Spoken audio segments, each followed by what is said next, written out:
कृष्ण गोकुळे जन्मला दुष्टा तळकाप सुटला दुष्टा तळकाप सुटला दुष्टा तळकाप सुटला कृष्ण गोकुळे जन्मला दुष्टा तळकाप सुटला दुष्टा तळकाप सुटला दुष्टा तळकाप सुटला होता कृष्णाचा अवतार कृष्णाचा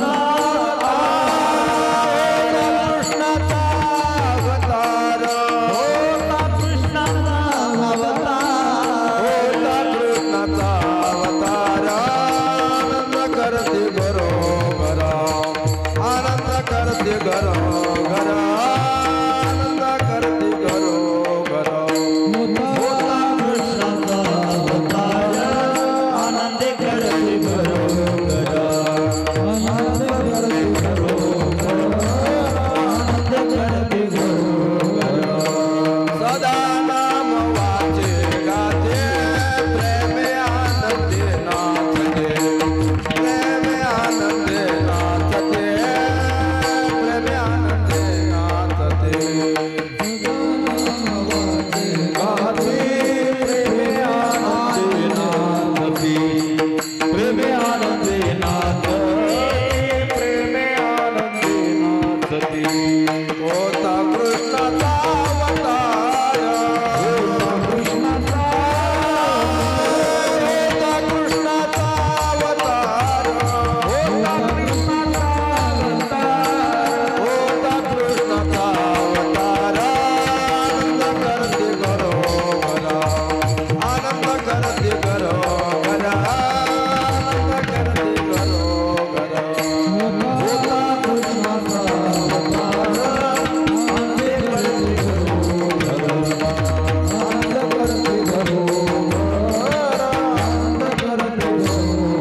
तुका मने हरते दोष आनंदाने करते घोष आनंदाने करते घोष आनंदाने करते घोष तुका म्हणे हरते दोष आनंदाने करते घोष आनंदाने करते घोष आनंदाने करते घोष होता कृष्णाचा अवतार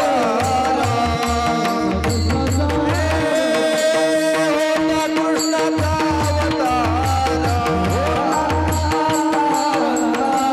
होता कृष्णाचा अवतार आनंद करते घरोघर आनंद करते घरोघर होता कृष्णाचा अवतार आनंद करते घरोघर होता कृष्णाचा अवतार आनंद करते घरोघर आनंद करते घरोघर आनंद करते घरोघर गोपाल कुमारी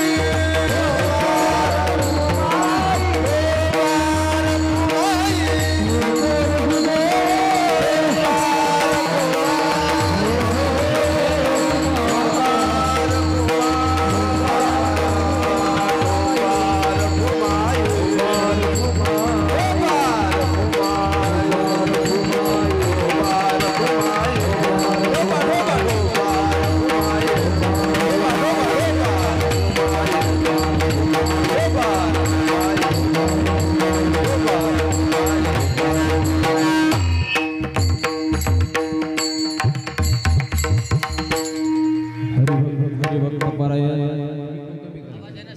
संगीत विशारद संगीत अलंकार गान कोकिळा मराठवाडा भूषण विश्वनाथ महाराज हे पुढे म्हणतील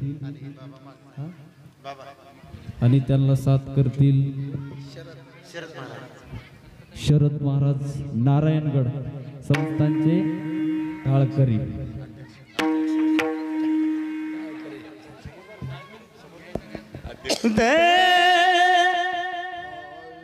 हॅलो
जन्मला कृष्ण गोकुळी जन्मला दुष्टा चळका सुटला होता कृष्णाचा अवतार आनंद करते घरोघर सदा नाम वाचे गाती प्रेमी आनंद करते घरोघर तो कामने हरती दोष आनंदाने करती घोष होता कृष्णाचा अवतार आनंद करते घरोघर विठाला विठाला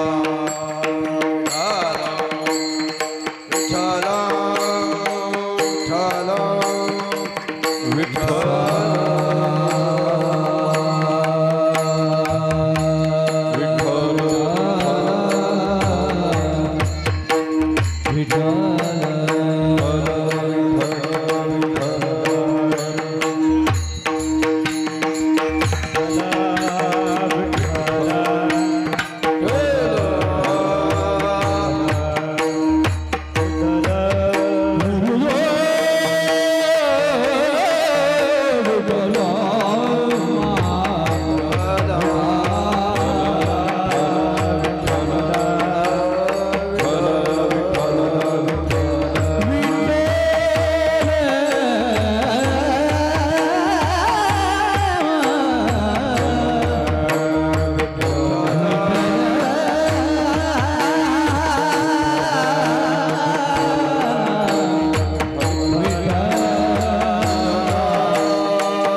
दुष्टा चळका पुसुटला होता कृष्णाचा अवतार आनंद करते घरो पांडुरंगा करू प्रथम नमन पांडुरंगा करू प्रथम नमन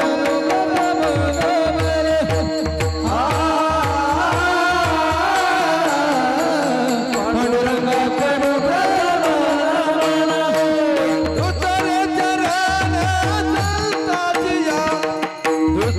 चरण चलता जिया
प्रथम नमन दुसरी चरण संताची हा त्यांच्या कृपादाने कधीचा विस्तारू बाबाजी सद्गुरुदास तुका दयांचे केलिया स्मरून होय सगळे विद्येचे अधिकरण तेचे बंधू श्रीचरण श्रीगुरूंचे ते नमस्कार. ओम नमो ज्ञानेश्वर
ज्ञानेश्वरा करुणा करा दयाळा तुमचा अनुग्रह लादलो पावन झालो चराचरी मी कळा कुसरी काहीच नाही बोलतो वचने अतिभाविका आथोले तबल धाम हेम शैलाम देहम धनज मन कृशानम ज्ञानीनामाग्रम सखा लागुन निदानम वानरानाम दिशम रघुपति प्रिय भक्तम वात नमामि शरण शरण जे हनुमंता तुम्हालो रामदूता काय भक्तीच्या त्या वाटा जावया सुबटा धन्याच दिना संत दर्शनाचा अनंत जन्मीचा सिन गेला मज वाटे त्यासी अलिंगन द्यावे कदा न सोडावे चरण त्यांचे विठाल विठाल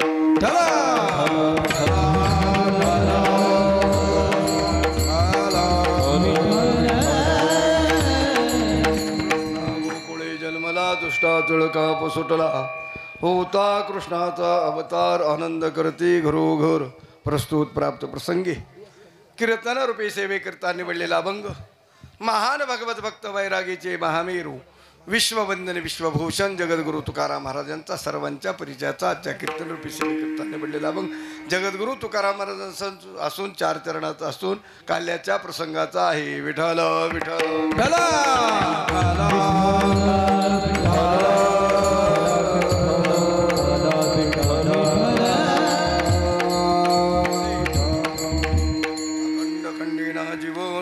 रामकृष्ण नारायण असा अखंड हरिनाम सप्ताह अखिल कोट ब्रह्मांड नायक भगवान पांडुरंगाच्या कृपाशीर्वादाने सर्व संतवंतांच्या कृपाशीर्वादाने आणि असणारा आदरणीय असणारे परमपूज्य शंकर महाराज यांच्या कृपाशीर्वादाने भगवान महाबळेश्वराच्या असणारा कृपाशीर्वादाने आणि यात्रा अमृत महोत्सव 16 या ठिकाणी साजरा होत आहे. तरी असणारे गावातील सर्व गावकरी मंडळी पहारेकरी टाळकरी वारकरी माळकरी सगळ्यांच्या सहकार्याने अखंड हरिनाम सप्ताहाचं नियोजन आयोजन या ठिकाणी करण्यात आलेलं आहे.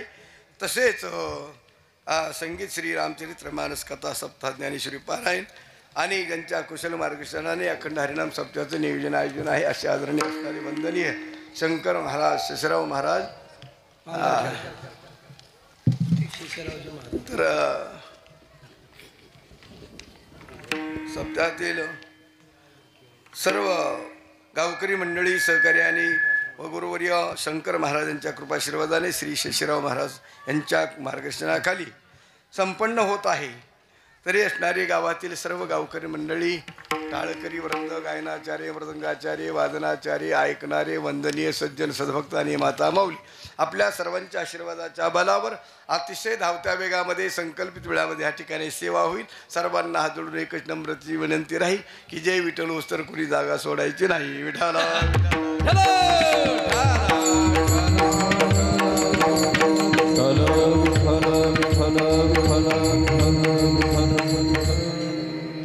आजचा जो असणारा नेहमीच्या कीर्तनामध्ये भक्तिज्ञान वैराग्याचं कथन करावं लागतं, परंतु आजचा जो विषय आहे काल्याचा प्रसंग ज्याला म्हणतात, कळसस्थानी शोभणारं असं असणाराचं कीर्तन असतं महाराज.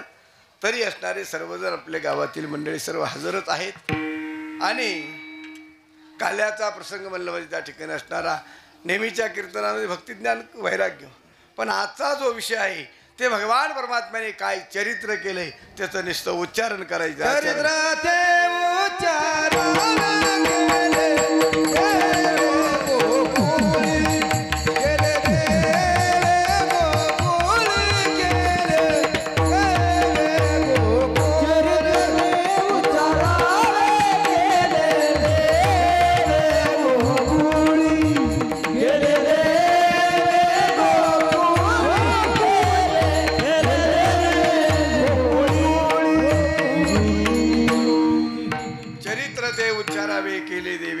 गोकुळामध्ये भगवान परमात्म्याने काय चरित्र केले त्याचं नुसतं उच्चारण करायचे, आचरण नाही. प्रभू रामचंद्राच्या चरित्राचं आचरण करायचं आणि कृष्ण परमात्म्याच्या चरित्राचं नुसतं उच्चारण करायचं. तुम्ही म्हणता ना असं का, तर भगवान श्रीकृष्णाचं चरित्र आचरणामध्ये आणण्या योग्य नाही आणि प्रभू रामचंद्राचं चरित्र आचरणामध्ये आणण्या योग्य. मर्यादा पुरुषोत्तम ज्याला म्हणायचं. बोलिले वाल्मिक तैसेची करीनं आणि वर्तुनी दावी नामा म्हणे, मध्ये त्यांना मर्यादा आहे. मर्यादा पुरुषोत्तम ज्याला म्हणायचं. आणि भगवान श्रीकृष्णाचं चरित्र जर बघितलं ना तर 16,108 बायका आहेत त्यांना. मग हे चरित्र आचरणामध्ये आणणं योग्य आहे का? नाही. कारणाने प्रभू रामचंद्राचं एक वचनी, एक पत्नी, एक बाणी असं प्रभू रामचंद्राचं चरित्र सरळ सरळ असं आहे, ते आचरणामध्ये आणण्या योग्य आहे. परत त्यांच्यातला जमीन आसमानचा फरक जर बघितला आपण दोघांमधला, प्रभू रामचंद्राचा जन्म त्या ठिकाणी भर दुपारी 12 वाजता आहे, चैत्र नवमीला भर दुपारी 12 वाजता. आणि कृष्णाचा जन्म जर बघितला तर श्रावण मासी वद्याष्टमीसी जन्म आले ते जगजेटी, किंवा ते श्रीहरी रात्रीचा असणारा त्यांचा जन्म आहे.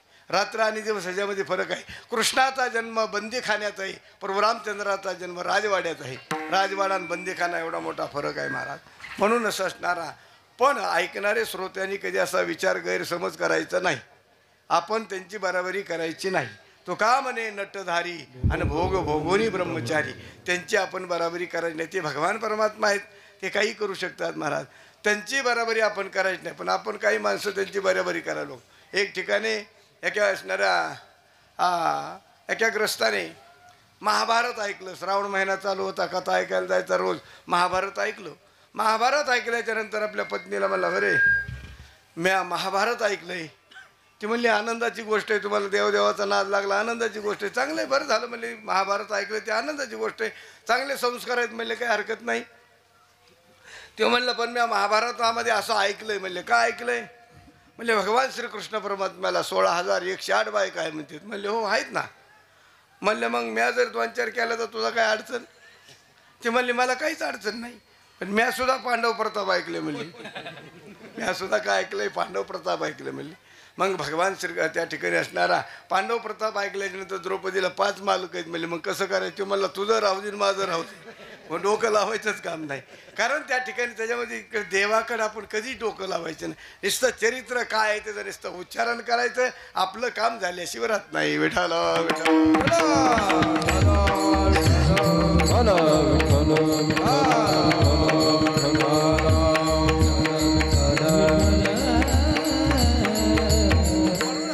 चरित्र काय केले तसं नुसतं उच्चारण करायचे, आचरण नाही. एके दिवशी असणारं वसुदेवाचं लग्न देवकी बरोबर झालं. वसुदेवाचं लग्न देवकी बरोबर झालं आणि लग्न झाल्याच्या नंतर मोठ्या थाटामाटात वरात निघाली महाराज. आणि वरात निघाल्याच्या नंतर अचानक देववाणी झाली, कंसा सावधान, तुला देवकीचा 8वा मुलगा ठार मारणार आहे. असं ऐकता कंसाची तळपायाची आग मस्तकाला गेली महाराज. कारण ज्याला आपण पालन पोषण केलंय, त्याला सांभाळ केला, तिचं लग्न करून दिलंय बहिणीचं, आणि हिजाची उदरी जे असणारं अपत्य होणार आहे ते आपला काळ होणार आहे असं ऐकल्याच्या नंतर तळपायाची आग मस्तकाला गेली आणि घेऊन या खडग मारावया धावला. हातो तो धरिला वसुदेवे, वसुदेवाने वरलीवर असा हात धरला महाराज. आणि हात धरल्याच्या नंतर सांगितलं, कंसा असं असणारं वाईट दुष्कर्म काही करू नकोस म्हणले, कारण श्री आत्याचं महान पातक आहे, असं करू नकोस. त्यावेळेस त्यांनी सांगितलं, नाही करी बरोबर आहे, पण हिच्या उदरी जे अपत्य होणार आहे ते मला मारणार आहे. वसुदेवाने सांगितलं, काही हरकत नाही, तुम्हाला जे असं असणार, आम्हाला जे काही अपत्य होणार आहे आम्ही तुमच्या स्वाधीन करू, पण त्याला त्या ठिकाणी असं काही मारू नको. असं म्हणल्याच्या नंतर त्या कंसाने या दोघाला बंदीशाळेमध्ये टाकलं आणि तिथं राहू लागले.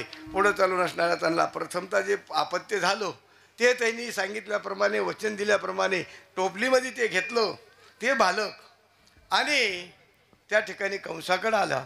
कंसाने त्या बाळाला बघितलं. बघितल्याच्या नंतर मोठं असणारं लहान लेकरू कशाचं असू द्या, कुत्र्याचं पिलो असू द्या, है की नाही, गाईचं वासरू असू द्या, लहान लेकरू कशाचं असू द्या, ते आबलूक दिसतं. हे तर माणसाचं होतं त्या ठिकाणी लेकरू. त्या ठिकाणी बघितल्यानंतर कंसाला माया निर्माण झाली. म्हणजे आपल्याला मारणारा आठवा आहे, हा तो पहिलाच आहे ना, मारणारा कितवा आहे, आठवा आहे, आपला हा पहिला आहे. मग त्यावेळेस त्यांनी घेऊन सांगितलं, म्हणजे घेऊन जा, मारायचं नाही, सोडून दिलं. आणि हे कळलं महर्षी नारदजीला, पुण्य सारावया देव ऋषी भेटी. कारण नारदजीला कळालं, कारण हे असं झालं. मग नारदजी आता हिच्या ठिकाणी विषय असा आहे की पुण्य वाढविण्याचं काम संताचं आहे. पुण्य वाढवाया, पुण्य वाढायला पाहिजे, पण पुण्य सारावया देव ऋषी भेटी. कारण तुम्ही म्हणता कशा करता, कारण तर ह्या असा असणारा दुष्ट कंस होता, तो पापी होता, त्याच्याकडून जर असं चांगलं कर्म घडलं तर मग ते जन्माला त्या ठिकाणी भगवान परमात्मा अवतीर्ण व्हायला उशीर लागणार आहे. यदा यदा ही धर्मस्य ग्लानिर्भवति भारत, भगवान परमात्मा जेव्हा जेव्हा धर्मरक्षा अवतार घे, धर्मरक्षा अवतार घे, धर्मरक्षा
रक्षावया अवतार घेशी आपल्या पाळेसी भक्तजना.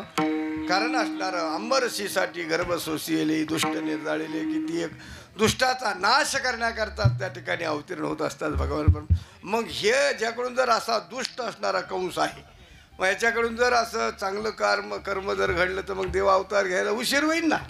त्याच्याकरता पुण्य सारावया देवऋषी भेटे. आणि नारदजी भेटले आणि नारदजीने सांगितलं, कंसा हे काय करून राहिला तू? म्हणलं काय झालं? म्हणले हे तर त्या ठिकाणी तुला मारणारा तो बालक त्या ठिकाणी त्याच्या उदरी होणारा आपत्ती तुला मारणार आहे आणि तू त्याला सोडलं कसं काय? कंस म्हणला, हे पहिलं मला मारणारा आठवा आहे. तर नारदजी त्या ठिकाणी फार हुशार. नारदजीने 8 खडे आणले, 8 गोल असे खडे आणले, 8 असं सरळ रेषेमध्ये नाही म्हणले, असे गोल राऊंडमध्ये मारले. म्हणले मोजा कोणता 8वा येऊ शकतो, म्हणले इकून मोजा, इकून 8वा कोणता बी येऊ शकतो. त्याच्या फिट ध्यानात बसलं महाराज. हा, आणि रावणात त्या ठिकाणी कंसाने त्या ठिकाणी काय ऐकलं नारदाचं. अहो नारदाचं कुणी ऐकलं नाही.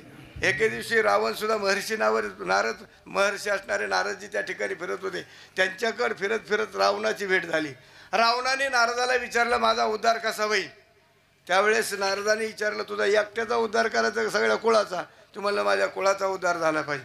म्हणलं मग सोपी आयडिया आहे. पंचवटीला राम लक्ष्मण सीता आलेले आहेत, त्याच्यातली असणारी सीता चोरून घेऊन जायची आणि जोपर्यंत शरीरात जीव आहे तोपर्यंत सोडायचंच नाही. मग रावणाला सख्या भावाने सांगितलं, धर्मपत्नीने सांगितलं, बिभीषणाने सांगितलं, मंदोदरीने सांगितलं, कुंभकर्णाने सांगितलं, मुलाने सांगितलं, इंद्रजिताने सांगितलं, अक्षय कुमाराने सांगितलं, पण कोणाचंच ऐकलं नाही. ऐकलं ते फक्त संताची ये पाय माझा विश्वास. संताची ये पाय माझा विश्वास. संताची ये पाय माझा विश्वास. संताची ये पाय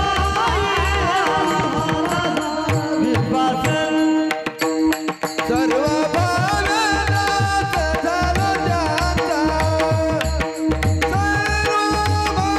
भावनात झालो ज्याचा.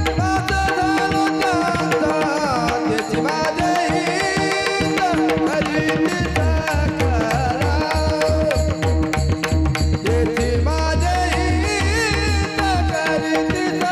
साकारा.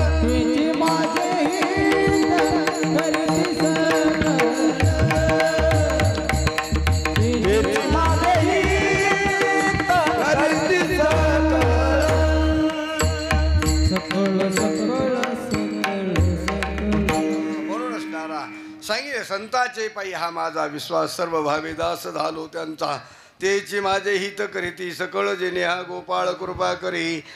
त्या ठिकाणी रावणाने सुद्धा नारदीचं ऐकलं आणि कंसाने सुद्धा मग शेवट नारदीचं ऐकलं. त्यांनी सांगितलं खरं खरं मारणार आपल्या. मग आलं की त्याला मारून टाकलं. असं करता करता 1 2 3 4 असे त्या ठिकाणी 6 मारले.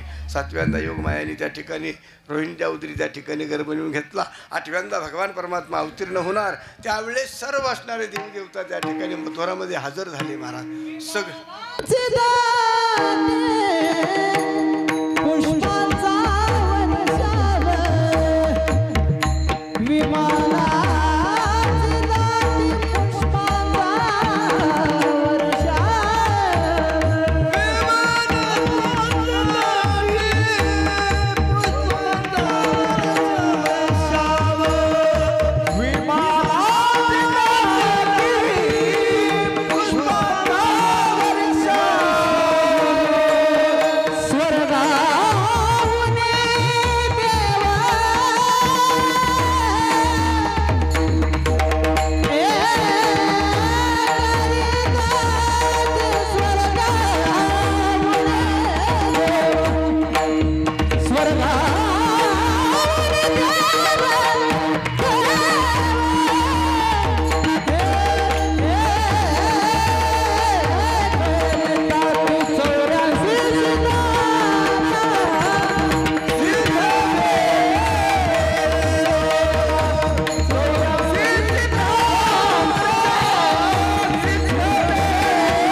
त्या ठिकाणी असणार हजर झालेले आहेत. भगवान परमात्मा अवतीर्ण होणार आहेत हे कळालं महाराज. आणि असं कळाल्याच्या नंतर अचानक त्या देवकीच्या समोर 8 वर्षाचा बालक त्या ठिकाणी अचानक प्रगट झालेला आहे. भय प्रकट कृपाला दीन दयाला. अचानक 8 वर्षाचा बालक येशोद त्या ठिकाणी असणारा देवकीच्या समोर बंदीशाळेमध्ये दिसल्याच्या नंतर देवकीने ताबडतोब विनंती केली, हात जोडली, म्हणे देवा असं आम्ही त्या ठिकाणी याच्याकरता तपश्चर्या केली नाही. म्हणली तपश्चर्या आम्ही केली ती कशाकरता, तर बाल्य स्वरूपाचा आनंद आम्हाला मिळावा. अगोदरच्या जन्मामध्ये सुतप आणि प्रश्नी देवकीचा अगोदरचा जन्म त्यांचा अगोदरच्या जन्मामध्ये ह्यांनी घोर तपश्चर्या केली ती आणि तपश्चर्या करून ते वरदान मागून घेतलं होतं की तुम्ही आमच्या उदरी जन्माला यावा म्हणून. आणि तेव्हा तुम्ही असं जन्माला आले हे बरोबर आहे, तुम्ही वचन पूर्ण केलं. पण अचानक 8 वर्षाचा बालक तो रुदन करू शकत नाही, स्तनपान करू शकत नाही आणि असं आम्हाला आनंद बाल्य स्वरूपाचा आनंद मिळणार नाही. एवढं मोठं त्या ठिकाणी 8 वर्षाचा बालक. ह्यावेळेस त्यांनी सांगितलं तुम्ही बारीक व्हा, लहान व्हा. आणि एवढा मोठा आनंद आम्हाला बाल्य स्वरूपात आनंद पाहिजे देवकीने सांगितलं. त्यावेळेस भगवान परमात्मा म्हणले काही हरकत नाही, मी लहान होतो पण लहान झाल्यावर मला इथं ठेवायचं. नंदाच्या घरा गोकुळा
मला इथं ठेवायचं नाही. भगवान परमात्मा त्या ठिकाणी बोलू लागले. देवकीला सांगितलं मी बाल्य स्वरूपाचा त्या ठिकाणी लहान होतो पण मी लहान झाल्याच्या नंतर मला इथं ठेवायचं नाही. कुठं घेऊन जायचं? नंदाच्या घराला मज नेही गोकुळाला, माया उपजली तेथे मज ठेवी आणि येथे.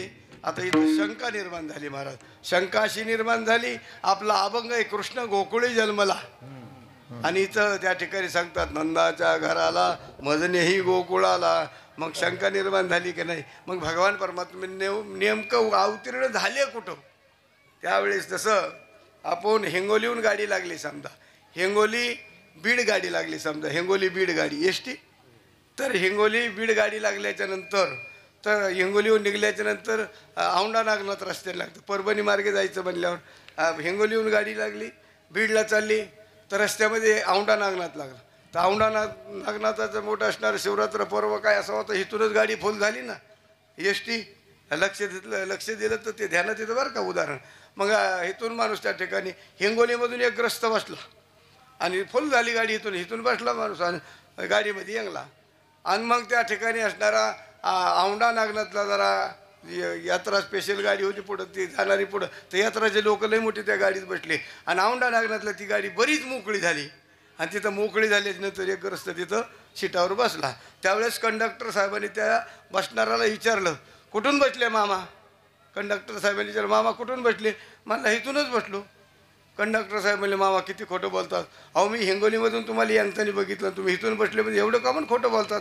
ते मामा म्हणले कंडक्टर साहेब तुम्ही मला काय विचारलं कुठून बसले हेच विचारलं. म्हणले हो तुमचं बरोबर आहे माझं बरोबर आहे. म्हणलं येंगलो हिंगोलीमध्ये पण इथं जागा मोकळी निघलेली, उभं राहून आलो ना इथून इथं बसलो म्हणला मी जागा. तुमचं बरोबर आहे माझं बरोबर आहे म्हणला. येंगलो हिंगोलीमध्ये पण बसलो औंढा नागनाथमध्ये, तर हे तुमचं बरोबर आहे माझं बरोबर. तसं भगवान परमात्मा जन्मले मथुरेत पण कळाले गोकुळामध्ये. मथुरामध्ये कोणालाच कळालं नाही जन्माला आले म्हणून असणारा त्यावेळेस असणारा बाल्य स्वरूपामध्ये भगवान परमात्म्याला त्या ठिकाणी असणाऱ्या टोपलीमध्ये वसुदेवांनी घेतलं आणि त्या बंदीशाळेतून बाहेर काढलं. त्यावेळेस आपोआप कुलप वगैरे तुटल्या गेले, आपोआप दरवाजे उघडले, ती त्यांना घेऊन गेले. पाण्यातून पलीकडे जात असताना त्या ठिकाणी अचाट असा असणारा पूर वाहू लागलेला आहे आणि पाणी वाहू लागलं. पाणी पार असं वाढत गेलं महाराज. असं नरड्या तोंडात पाणी जायच्या वेळेला त्यावेळेस भगवान परमात्म्याला वाटलं हे जर त्या ठिकाणी वर पाणी जास्त जर चढलं तर काय करावं लागेल. आणि यमुना मैया त्या ठिकाणी असणारं वाहू लागली होती फुल. त्यावेळेस तिचा उद्देश होता की आपल्याला भगवान परमात्मा आपल्या जवळून चालले, आपल्याला स्पर्श झाला पाहिजे, दर्शन झालं पाहिजे. ह्या हेतूने पाणी असं वाढत चाललं पण काहीच करायला तयार नाही. त्यावेळेस देवाला वाटलं त्या ठिकाणी आता असणारा काहीतरी झालं. मग टोपलीतून असा पाय खाली सोडला, पूर चालला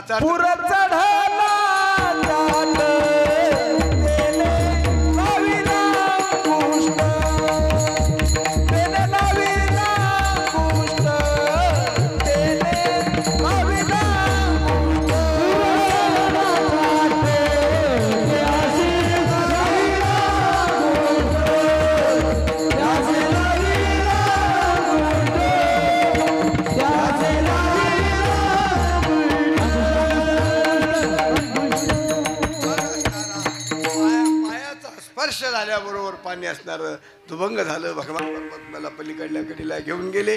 तिथं घेऊन गेल्याच्या नंतर तिथं योगमायाने त्या ठिकाणी जन्म घेतला होता आणि तिथलेही दरवाजे आपोआप त्या ठिकाणी उघडले गेले, कुलप तुटले आपोआप. आणि तिथं गेल्याच्या नंतर टोपलीत असणारा बालक काढला, इकडल्या साईडला ठेवला. तिथली योगमाया उचलली, टोपलीत घेऊन आली आणि घरी इकडे घेऊन परत माघारी आल्याच्या नंतर मथुरेमध्ये आले. तिथंही बंदीशाळेमध्ये आपोआप कुलप तुटले, त्या जागेवर जाऊन थांबले. आणि तिथं गेल्याच्या नंतर मग योग असा की त्या ठिकाणी आल्यानंतर मग पहारेकरी ते सगळे जागे झाले. कुलप जशाल तसे लागले गेल्यानंतर त्या लेकराचा आवाज, रडण्याचा आवाज आला आणि रडण्याचा आवाज आल्याच्या नंतर मग पहारेकरी सगळे जागे झाले. आठव्याचा ध्यास करणारा कंसाला सुद्धा कळालो. लेकराचा आवाज ऐकला, कंस धावतच आला. आठव्याचा ध्यास करीत आल्याबरोबर त्या वसुद्या देवकीच्या हातातून असणार ते बालक हिसकावून घेतलं. त्यावेळेस ती असणारी देवकी सांगत आहे, दादा ही मुलगी आहे, मुलगा नाही. ते म्हणला काय असो. आणि त्या तसल्या लेकराला धरलं पायाला, असं पायाला धरलं, गरगर आपटलं आणि असं फिरविलं आणि आपटणार तितक्यात हातातून ती योगमाया निसटली. काय म्हणते,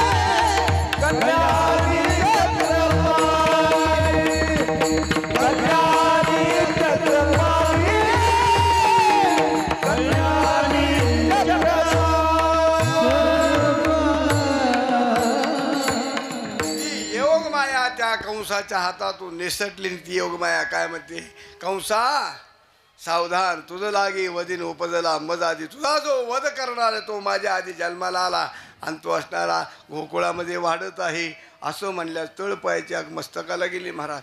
चळ काप सुटला महाराज. कंस कसा आहे, दुष्ट आहे.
कंस त्याला कळालं. कारण आता आपला शत्रू आपण एवढं असणाऱ्या बंदीशाळेमध्ये टाकला असताना सुद्धा आपल्या तावडीतून निसटून गेला महाराज. चळ काप सुटला महाराज. दुष्ट माणसाला देवाचा त्या ठिकाणी भीतीच असते महाराज. थर काप सुटणारच ना महाराज. म्हणजे दुर्जन माणसं, दुर्जन कशा असतात असणारा, दुष्ट आणि दुर्जन एकच अर्थ आहे महाराज. कारण दुर्जन विंचवाची नांगी तैसा दुर्जन सर्वांगी. विंचवाच्या नुसतं नांगीतच विष असतं महाराज, पण दुर्जन माणसाच्या सगळ्या अंगात विष भरलेलं असतं.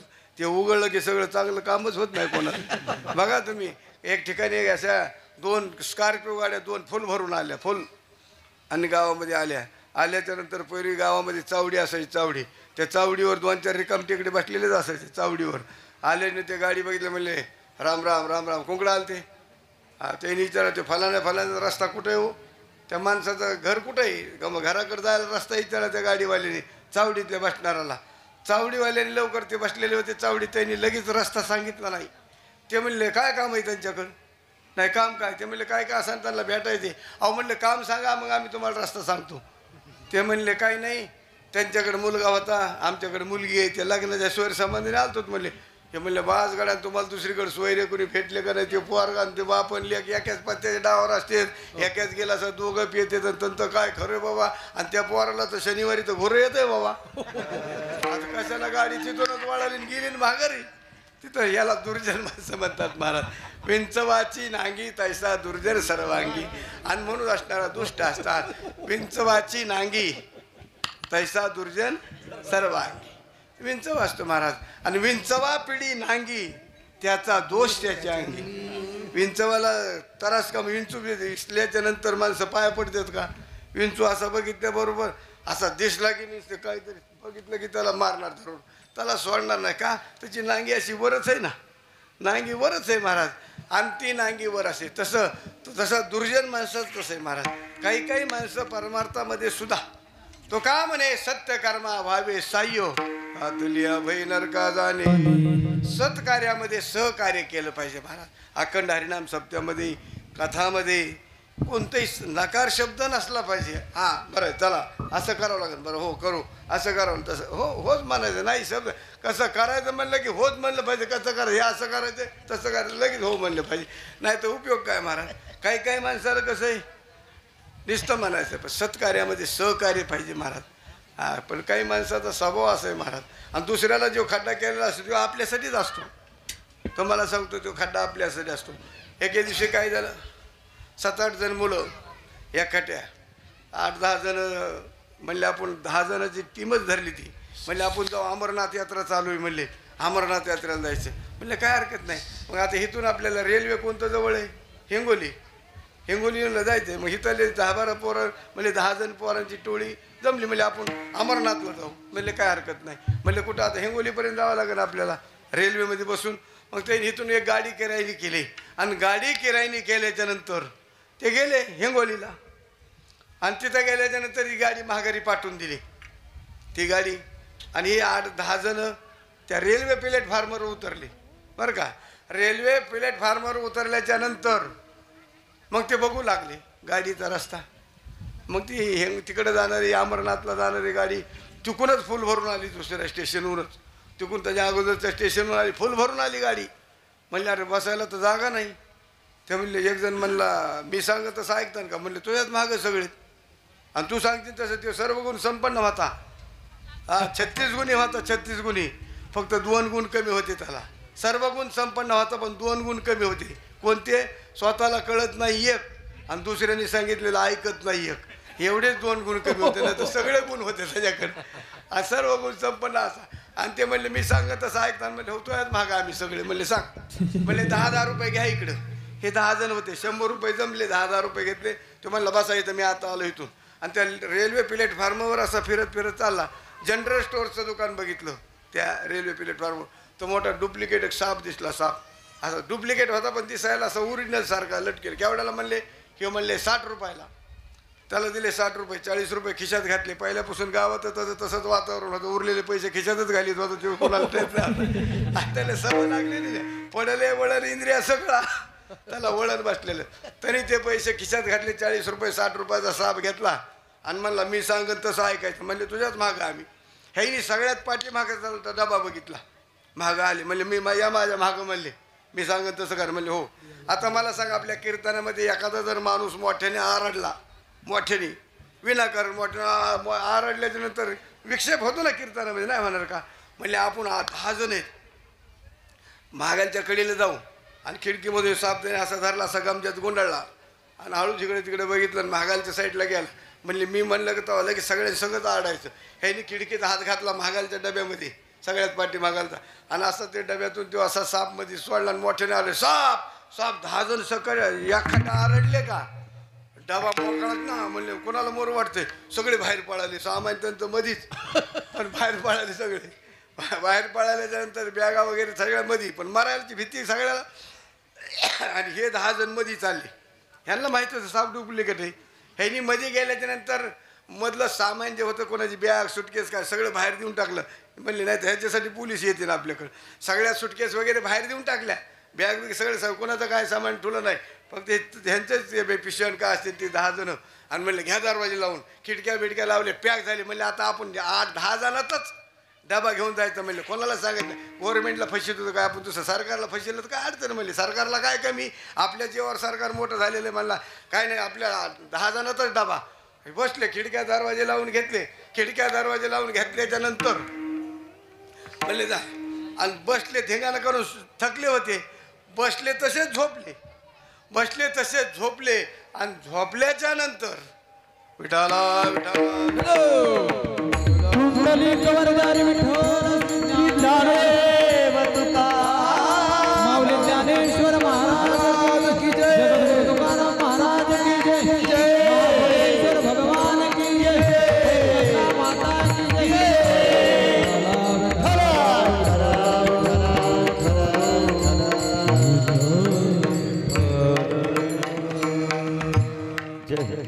कुठपर्यंत आलं तर आपलं ध्यानात आहे का?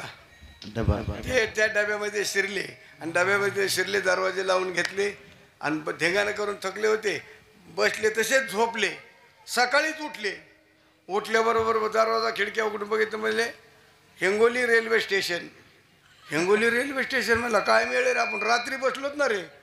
ते म्हणला तुला झोपीने तसं झालं असं, नीट बघ. आणि म्हणलं हे काही तर आपण जेवण केले, तिथं बसलो होतो, हे काय रेल्वे. म्हणलं बरोबर येते. बघितलं ते मला विचारून ये. ती गेला तिथं विचारायला, पूछताछ केंद्र असतं तिथं, आपलं तसं चौकशी केंद्र तसं पूछताछ केंद्र असतं. तिथं गेलं. म्हणले अमरनाथ गाडी होती झेलम एक्सप्रेस. म्हणले ती गाडी रात्रीच गेली. आणि म्हणले हो डबा, म्हणले ह्या डब्यामध्ये साप निघला होता, म्हणून डबा इथं सोडण्यात आलं, गाडी रात्रीच गेली. अरे दुसऱ्याला केलेला खाना तो आपल्यासाठीच असतो महाराज. म्हणून वागत असताना माणसाने चांगलं वागलं पाहिजे, वाईट वागलंच नाही पाहिजे. त्याला दुर्जन म्हणतात. तो का म्हणे सत्यकर्मा भावे साह्य, घातली भई नरका जाणे. म्हणून असणारा नामचिंतन करायला पाहिजे, भजन करायला पाहिजे. बाकी सगळं काही तर सोडून जायचं की नाही, सगळ्याला माहिती.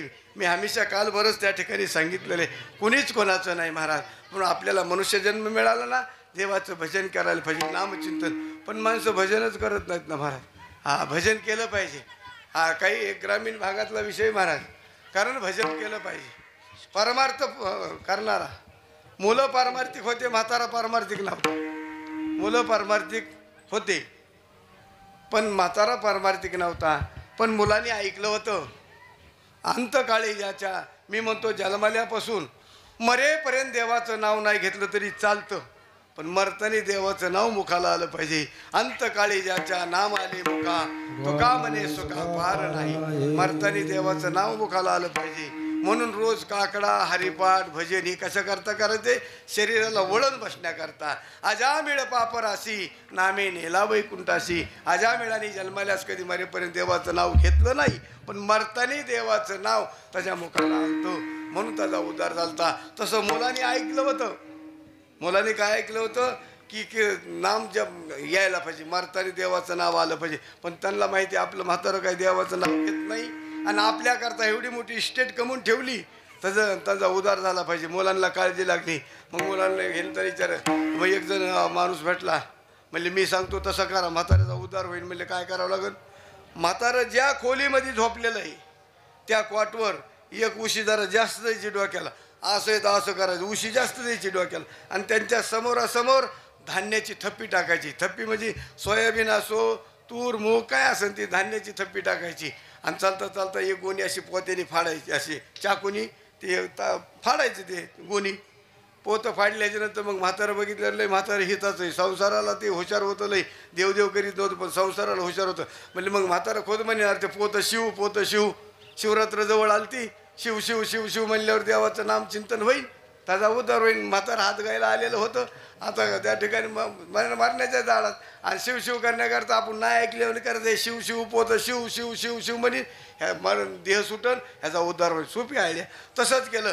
डोक्याला एक उशी जास्त दिली, एक गुणी अशी फाडली चाकूनी आणि तिकडे पळाले ते पोर नजर चुकून.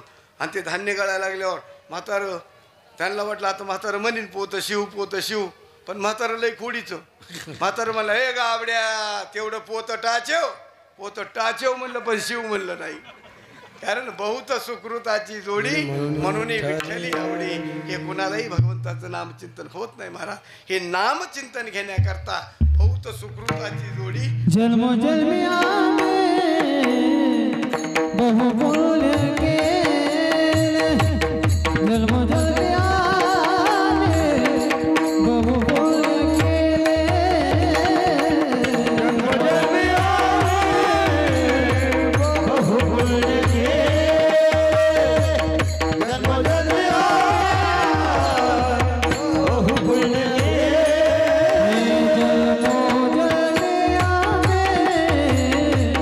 बहु बोल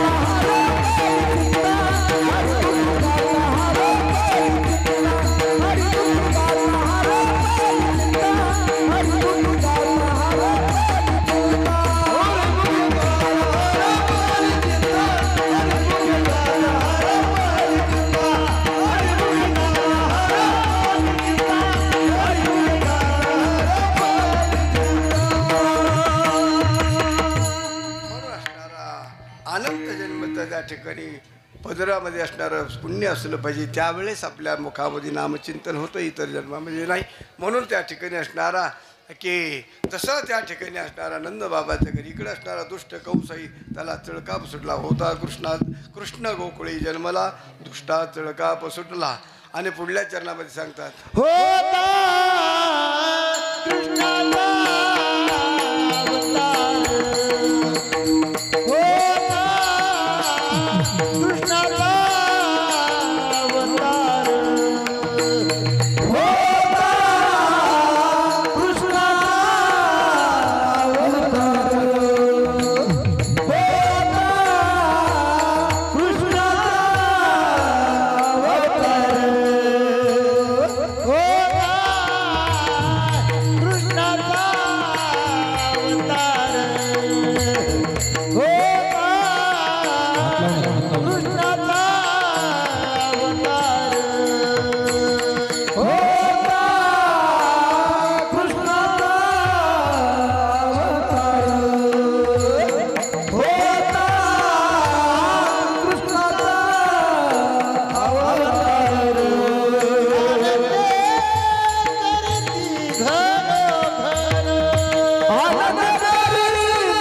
भरामध्ये जगद्गुरु तुकाराम महाराज सांगतात, होता कृष्णाचा अवतार आनंद करते घरोघर.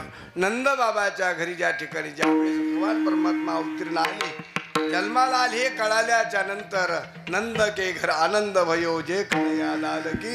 नंद घर आनंद भया जय कन्हैया लाल की. कन्हैया लाल की. नंद घर आनंद भया जय कन्हैया लाल की. नंद घर आनंद भया जय कन्हैया लाल की. हाथी दिन घोड़ा दिन, हाथी दिन घोड़ा दिन, और दिन पाल की, और दिन पाल की. नंद घर आनंद भया जय नंद घर आनंद भया जय कन्हैया लाल की. नंद घर आनंद भया जय कन्हैया लाल की. नंद घर आनंद भया जय कन्हैया लाल की. गौळण मनती हो मनती गौळ लीला पुत्र झालाय सोनेला. गौळण मनती हो मनती गौळ लीला पुत्र झालाय सोनेला. गौळण मनती हो मनती गौळ लीला पुत्र झालाय सोनेला. गौळण मनती हो मनती गौळ लीला पुत्र झालाय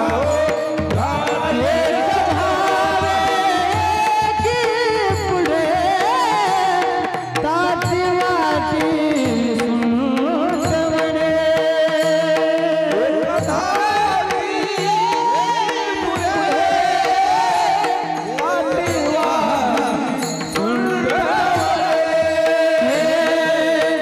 वान घेऊन या ताटी नंदा घरी जाण जाते. वान घेऊन या ताटी नंदा घरी जाण जाते.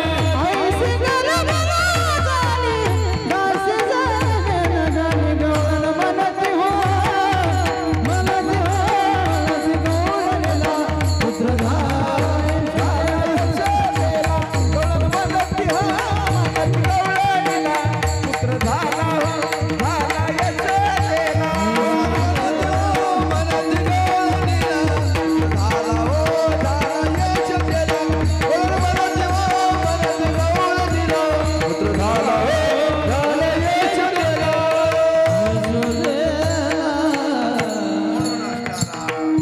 त्या नंद बाबाच्या घरी एवढा मोठा आनंद निर्माण झालेला आहे.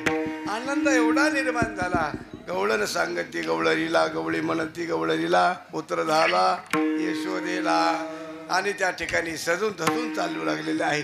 इतका आनंद झाला, आनंदाच्या भरामध्ये सर्व नियमबाज असतात. म्हणला आनंद झाल्याच्या नंतर मग काही गवळणी चला चला चला म्हणजे एक वहीपर्यंत झालेली गवळण ती सुद्धा निघली. म्हणली मला यायचं तुमच्या सगळं. म्हणले चला यायचं असलं तर. म्हणजे थांबा थोडं नटवा, आता कोणाला बी नटावंच वाटतं ना.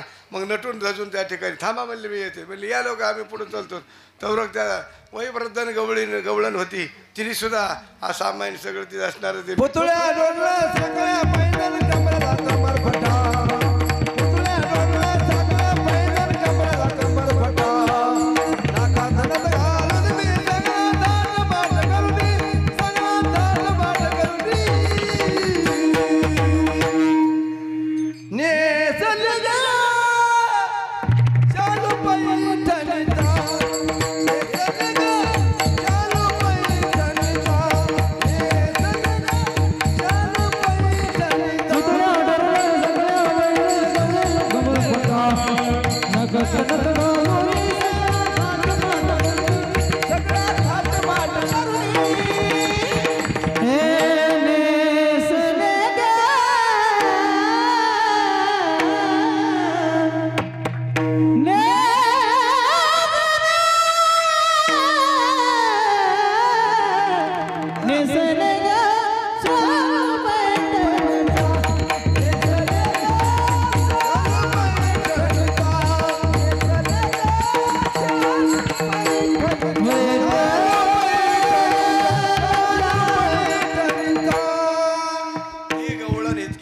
सजून धजून निघू लागले महाराज.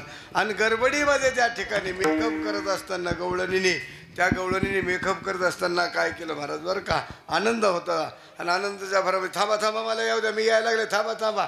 आता जे काजळ होतं का काजळ इथं लावायच्या जे काजळ व्हाटाला लावलं आणि व्हट पालिश तिने डोळ्याला लावली. बघा आता कल्पना करा कसं दिसत असेल ती. त्या ठिकाणी व्हट पालिश कुठं लावली? डोळ्याला, आणि डोळ्याचं काजळ लावलं व्हाटाला. आणि असं असणारे घेऊन काही गवळण त्या ठिकाणी चला चला कुलूप लावायचं, उचलतं ते लेकरू खेळ कुलूप लावताना एक कुत्र्याचं पिलू होतं तेच उचललं काढायला घेऊन चालली. म्हणले बाया गवळण तो लेकरू म्हणले कुत्रं, म्हणजे बा लेकरू तिकडंच राहिले, पुन्हा ठुले की पुन्हा ते लेकरू घेऊन. म्हणजे आनंदाच्या भरामध्ये काय चाललंय काय कळत नाही महाराज. आनंद असतो आणि आनंदाच्या भरामध्ये सगळे नियमबाज असतात महाराज, सगळे नियमबाज असतात. तुम्हाला सांगतो आनंदाच्या भरामध्ये काय माणूस बोलत याचा सुद्धा अंदाज नाही महाराज. आनंद असतो महाराज, म्हणून त्या ठिकाणी असणारा म्हणून त्या ठिकाणी आनंद असतो.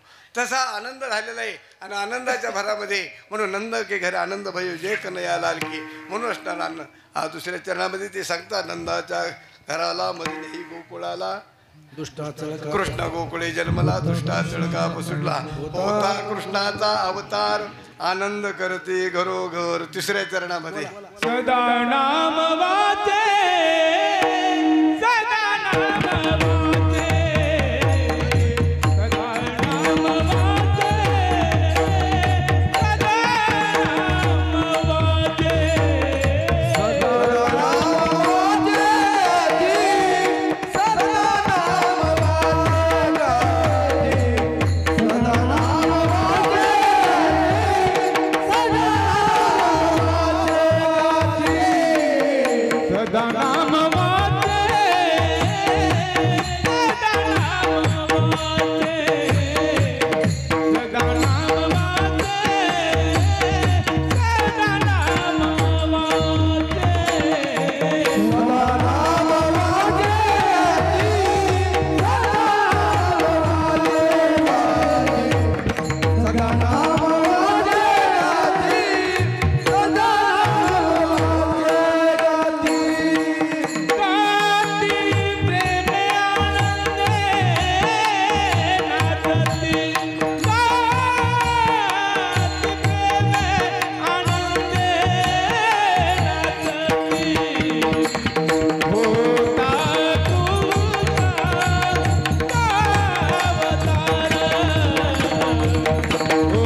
सदा नाम वाचे गाती प्रेमी आनंदे नाचती. त्या आनंद बाबाच्या घरी मोठा आनंद झालेला आहे. सदा नाम वाचे गाती प्रेमी आनंदे नाचती. सदा सर्वांच्या मुखामध्ये मंगल त्या ठिकाणी मंगलमय असणारा भजन चालू आहे, नामचिंतन चालू आहे. सदा नाम वाचे गाती प्रेमे आनंदे नाचती. माणसाला आनंद झाल्याच्या नंतर माणूस काय करत असतो? नाचत असतो महाराज, आहे की नाही? आता आपण तरुण मुलांना जर म्हणलं ना बाबा टाळकरी वृंद आहे त्यांच्या सगळं टाळ घेऊन उभा राहावा, उड्या हानी जावा, आपलं काम आताच आहे का? ते आपलं काम आहे का? मग कवा आहे काम आपलं? अहो तरणा भाग्यवंत नटे हरी कीर्तनात तरुण अवस्थेमध्ये परमार्थ आहे. वय झाल्यावर कळत नाही महाराज कोण काय म्हणते. इंद्रिय थकल्यावर काय कळत? एका वाट्यावर माळी मामा आणि एका वाट्यावर कुंभार मामा. माळी मामा माळव इकायला आणि कुंभार मामा मडी इकायला. एका बाजारात तेरे घर के सामने एक हिकून आणि एक हिकून बाजारामध्ये इकायला बसले. योग असा दोघं भैरेच होते. माळी मामा भैरे आणि कुंभार मामा भैरे. वय झाल्यावर परमार्थ होत नाही त्याच्यावर सांगतो, कारण दोघं भैरे होते. आणि भैरे झाल्यानंतर हा बाजार संपला. माळी मामाकडे माळवं उरलं थोडं. माळवं म्हणजे काय उरलं? गाजरं एवढे उरले. म्हणलं आता संघ कशाला न्यायचे म्हणून आपलं उपकार म्हणून उरलेले गाजरं त्यांनी कुंभार मामाला दिले. जा म्हणले घरी घेऊन. गेले घरी घेऊन. पुन्हा दुसऱ्या बाजारी आपापल्या वाट्यावर आले. इकडे एक आणि इकडे एक. दोघं भैरेच होते. ऐकू येत नाही, पण बाहेऱ्या माणसाचा विशेष असतं एक. ऐकू नाही आलं ना, हो हो हा हा हा हाला हाला विचारतं, त्याला काही नाही ऐकू आलं हा हा म्हणतं, बाकी दुसरं काय.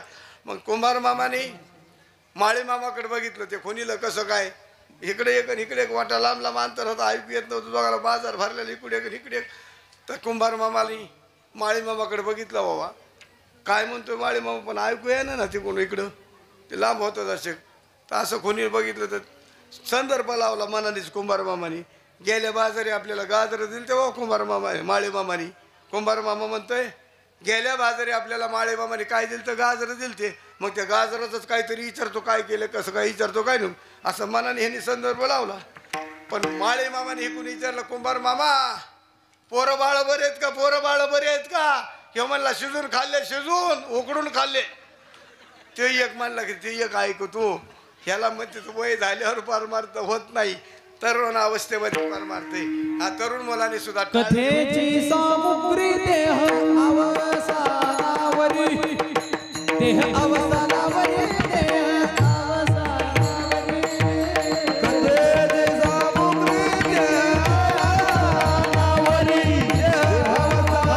देह अवसानावरी, कारण तरुण अवस्थेमध्ये पार मारते. बघा तुम्ही उड्या हाणलं पाहिजे, नाचलं पाहिजे कीर्तनामध्ये, पण इथं नाचणार नाहीत मुलं. जिथं नाही नाचायचं तिथं नाचल्याशिवाय राहत नाहीत. आता लग्नामध्ये काय नाचायची गरज आहे लग्नामध्ये, पण तिथं मध्ये एक व्हाव द्या, एक व्हाव द्याच म्हणते. एक व्हाव द्या, एक व्हाव द्या म्हणले ना. म्हणले याच्या पोराच्या बापाला सांगा राव, उशीर झाला, लांबून लोक आलेत वगैरे, आपापल्या जायचा वेळ झाला. त्या पोराच्या बापाकडे काही माणसं जातात, अहो ते पोरांना सांगा ना आवरायचं. पोराचा बाप म्हणतो जाऊ द्या, 25,000 रुपये त्या डीजेला दिलेत, पैसे फिटले पाहिजे, हो दे एक दोन अजून. हे तेच म्हणते. मला सांगा आता, आणि बरं नाचायला लागल्यावर काय सुधला राहतं का तिथं.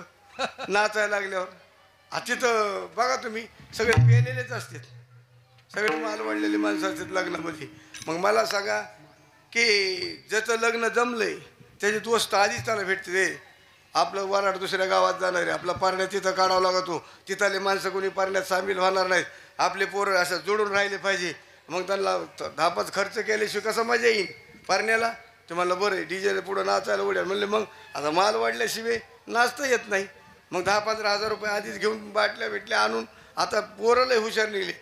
पोरा बापा देखता पोरग पेलं तरी मेळ लागत नाही. तुम्ही म्हणता कसं, ते आता जार निघलेत ना, जार.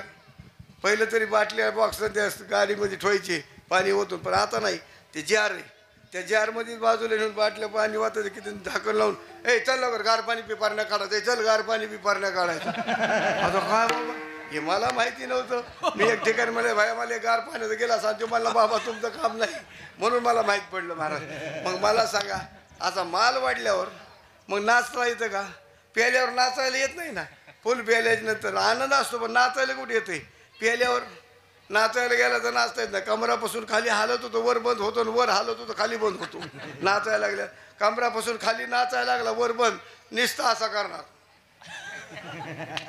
हे पाय झाला की पुन्हा हे पाय असंच नाचणार. नाचायला येत नाही.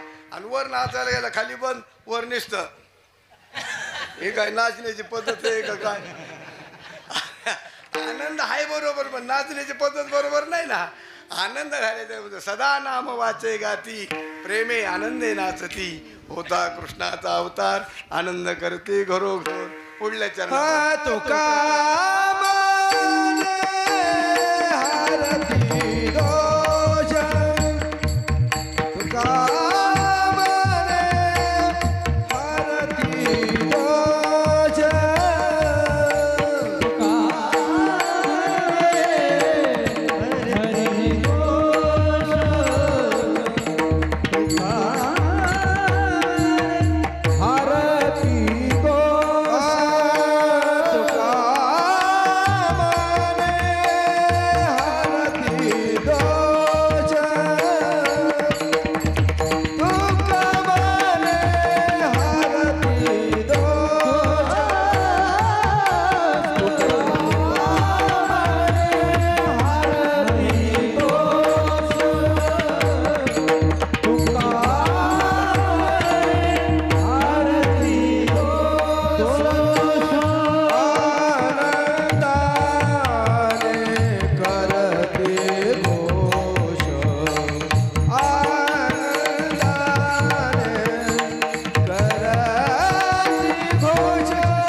आनंदाने करती घोष. दोष रहित भजन केलं पाहिजे. भजन करतो आपण नाही असं, पण दोष रहित नाही, दोष रहित केलं पाहिजे. तुका म्हणे हरती दोष आनंदाने करती घोष. दोष रहित भजन केलं पाहिजे. हा प्रेमाविन भजन नाकाविन मोती अर्थाविन पोती. वाचून काय भजन करतो आपण नाही नाही असं नाही, पण आपलं भजन म्हणलं म्हणजे तो बा सांगतो. एका गावामध्ये एक बाबा भजन करायचे. हा त्यांची छाप झाली चौकडीकडे तर प्रसिद्धी झाली की भजन चांगलं करतात म्हणून. आणि सकाळी खोलीमध्ये शिरले का, सकाळी 7 वाजता आंघोळ करून 7 वाजता खोलीमध्ये शिरले की रामकृष्ण हरी रामकृष्ण हरी सारखं भजन करायचे. किती वाजेपर्यंत? 2 वाजेपर्यंत. ते 2 वाजेपर्यंत कोणाला बोलतच नव्हते. पण योग असा, आणि रस्त्याच्या कडीला बैठकच होती अशी रस्त्याच्या कडीला. आणि गुराखी एक असणारा जनावरं घेऊन चालला होता. जनावरं घेऊन चालला होता. तर जनावरं घेऊन चालल्याच्या नंतर काय वाजत आहे? रेल्वे आली का? तर मग असं त्या ठिकाणी असणारा वाजू नका वाजू नका. वाजू नका रे. तर बरं का, तर मग त्या ठिकाणी ते गाडी असं रस्त्याने ते गुराखी जात होता. मग ते गुराखी काय करायचं, नुसतं दरवाजापाशी ज्याचे गाय म्हशी असते, नुसतं दरवाजापाशी गेलं की अशी काठी आपल्याची मग आपली गाय म्हैस काय असेल ती सोडायची आणि सोडल्यानंतर ते घेऊन जायचा. पण हे म्हातारं जे भजन करीत होतं ते घरचे कुठेतरी गावाला गेलते बाहेर. ए यार वाजू नका ना. तर ते त्या ठिकाणी आणि भजन करीत असताना घरचे कुठेतरी बाहेर गावाला गेलते. ते गुराखी आला, तिथं काठी वाजली, पण ह्यांची म्हैस होती ह्या बाबाची सोडायची. तर म्हैस सोडायची कळतं का मराठी? तर त्या ठिकाणी असणार म्हैस सोडायची होती त्याला. तर मग काय करायचं, तर गोराख्यानी काठी वाजली, पण ह्याचा जप चालू होता. अवंतर बोलता येत नव्हतं त्याला. काय करावं काय करावं. पण ह्यांनी एक केलं. महागा वाड्यामध्ये म्हातारी आणि एक नातू वाड्यामध्ये होता. वाड्यामध्ये म्हणले पण आता भजन करायचे काय कर, आता म्हैस सोडायची काय करायचे. मस्त काम झालं होय. तर त्या ठिकाणी असणार म्हणले नेमकं काय करायचंय. ऐकतोय ना का? वाजू नको ना. ए पुंगी वाजा, पुंगी बंद कर. पेपरने चालू कर आणि पुंगी बंद कर. मग योगा असा बरं का. मग काय करावं म्हणून त्याला विचार पडला, चिंता पडली. म्हणले काय करावा. मग त्यांनी एकच केलं, तर आवाज थोडा वाढविला. त्याला बोलता येत नव्हतं ना, आवाज तर बोलायचं नाही. मग काय करायचं म्हणजे त्यांनी एक केलं, रामकृष्ण हरी रामकृष्ण हरी रामकृष्ण असा जप चालू होता ना. तर रामकृष्ण हरी असा जप चालू होता. त्यांनी एकच केलं. म्हणले काय करायचं, तर फक्त रामकृष्ण हरी मोठे कातवाले म्हणायला रामकृष्ण हरी रामकृष्ण हरी. आता ज्याचा त्याचा कोड नंबर द्यायला त्याला माहीत असतो. म्हातारी म्हणली बघ रे, म्हाताऱ्याला काहीतरी कमी पडले दिसते, मोठ्याने बॉम्बलायला लागले. म्हणले बघ. मग त्यांनी म्हणल्याच्यानंतर म्हणले काय हरकत नाही. म्हणले काय हरकत नाही. मग त्यांनी एकच केलं. म्हणले त्यांनी आवाज मोठा होता. तर त्या आम्हाला मग ते इकडं आहे का, जाऊ द्या वाजू देते. आता वाजतच राहतं ह्या वयामध्ये, वाजायचं नाही तर का वाजणार होय. वाजत असतं टाईम वाजायचा झाला नाही हो. मग त्या टायमाला मग तुम्हाला सांगतो त्यांनी एकच केलं, रामकृष्ण हरी रामकृष्ण मोठ्याने म्हणायला लागला. म्हणता म्हणता म्हातारी म्हणली बघ त्याला काय कम पडलं म्हाताऱ्याला. तर पोरगा नातू आला म्हणला बाबा काय. त्याला बोलायचं नाही, म्हैस सोड म्हणायचं नाही, जप चालू आहे. ते म्हणा रामकृष्ण हरी रामकृष्ण हरी. तो म्हणला काय माळा आणू काय, रामकृष्ण हरी रामकृष्ण हरी. म्हणलं काय गमजे आणू का, रामकृष्ण हरी रामकृष्ण हरी. म्हणला काय होय होय होय. मला सांगा होय म्हणायला जमतं, म्हैस म्हणायला जमाना. असं त्या ठिकाणी दोषरहित भजन केलं पाहिजे महाराज. अंतकरणातून भजन पाहिजे. म्हणून तुका म्हणे हरती दोष आनंदाने करती घोष. होता कृष्णाचा अवतार आनंद करते घरोघर विठोबा.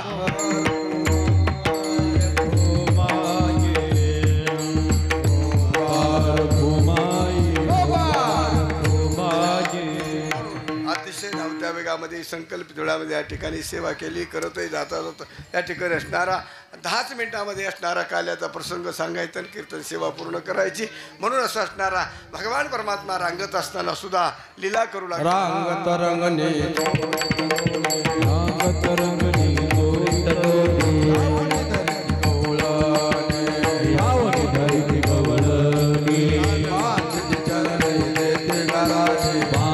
चरणी देखी गाणे जोडी साधने हे शोधी साधने तुझ भक्त कमालने नवल केले साधन कृष्ण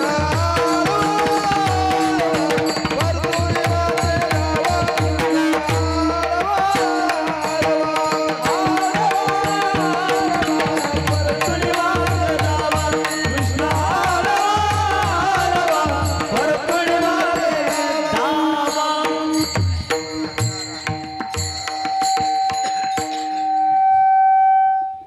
रांगत असताना भगवान परमात्मा लीला करू लागले. रांगत रंगणी चोरी तलोनी धावणी धरी ती गवळणी.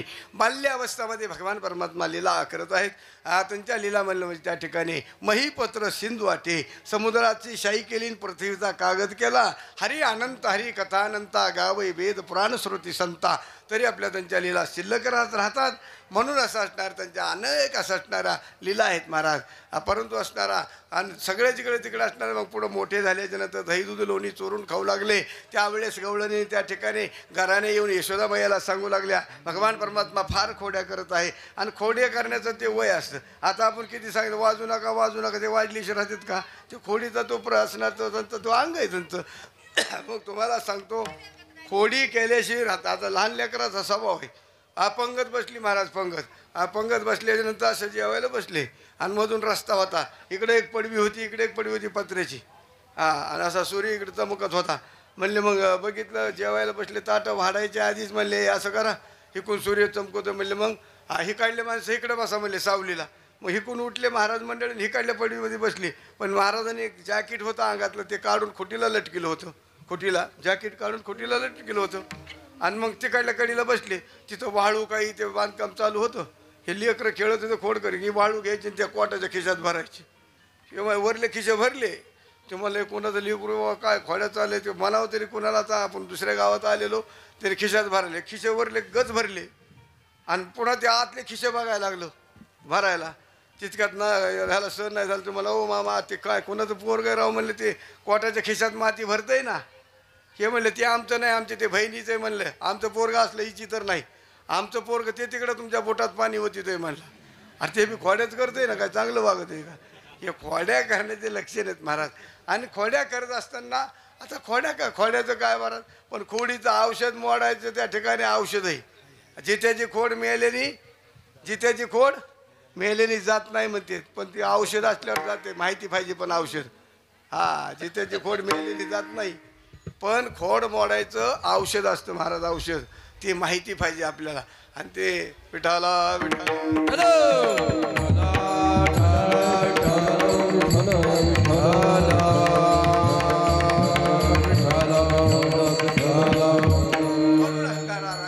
रांगत असताना खोड्या करू लागले. मग यशोदा मैयाला येऊन घराने सांगू लागली.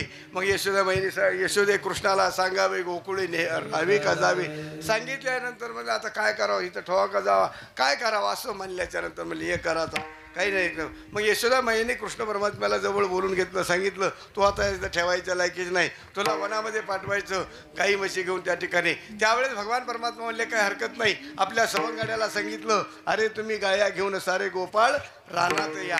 मग सगळे सवंगडी रानात आले. हे आपापल्या शेजाऱ्या घेऊन त्या ठिकाणी वनामध्ये गेले.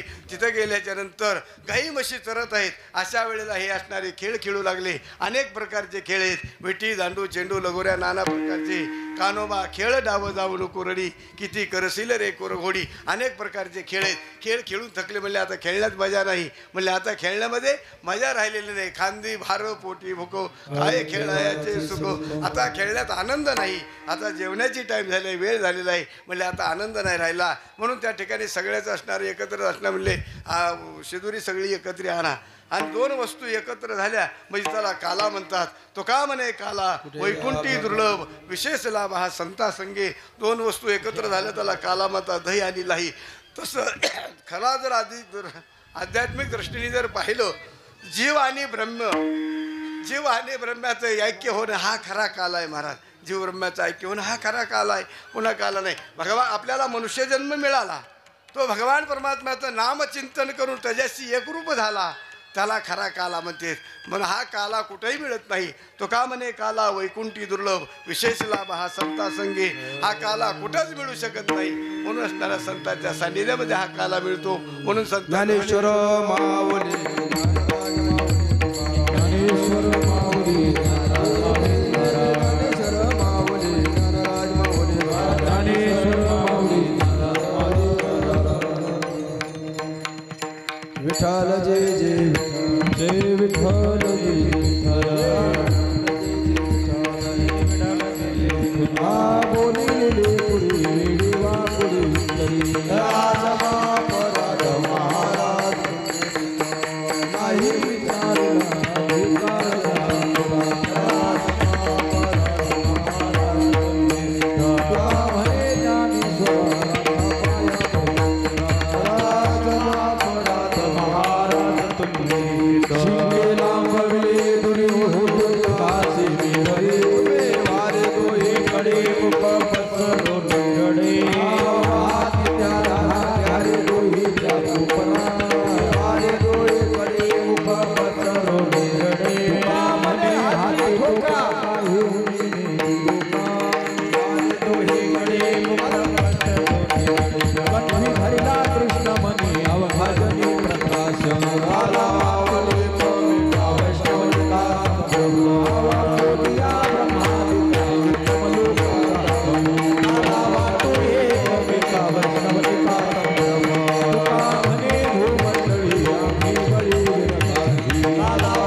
कर्पूर बोला भोला नैनी विशाला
कल्पनेची बाधा न हो कवनी काळी संत मंडळी सुखी असो अहंकाराचा वारा न लागू राजसा कल्पनेची बाधा न हो कवनी काळी संत मंडळी सुखी असो नामा म्हणे ते असावे कल्याण निदान पांडुरंग कल्पनेची बाधा न हो कवनी काळी संत मंडळी सुखी असो हेची व्हावी माझी आस दादा पंढरीचा वार करी वारेच पुन्हा ध्याये संत संगे सर्व काळ प्रेमाचा कल्लोळीचा वार करी वारेच कोणे दे चंद्रभागे स्नान मागे चिदान पंढरीचा वार करी वारेच कोणे दे मागणी ते तुझ प्रति आहे शेतकरी पाय पाडवर या संतास निर्वी हेची मजदी कण तुझे काही तुका म्हणे आता उदार तू होई पायी संतासिया या संतास निर्वी हेची मजदी कण तुझे काही न मागतो ज्ञानदेव द्यावे शिष्य घेऊन जाईन तुमचे झाले भोजन शिष्य घेऊन जाईन तुमचे झाले भोजन शिष्य घेऊन जाईन तुमचे झाले भोजन